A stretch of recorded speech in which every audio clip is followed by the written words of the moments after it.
যে ব্যক্তির আত্মা হইতে অপর আত্মায় শক্তি সঞ্চারিত হয় তাহাকে গুরু বলে, এবং যে ব্যক্তির আত্মায় শক্তি সঞ্চারিত হয় তাহাকে শিষ্য বলে।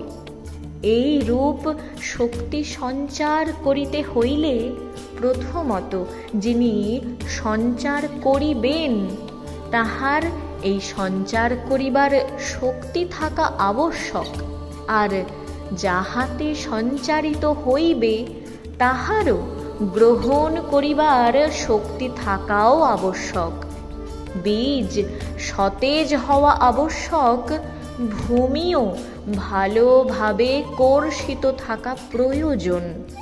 যেখানে এই দুইটি বিদ্যমান সেখানেই প্রকৃত ধর্মের অপূর্ব বিকাশ দৃষ্ট হয়।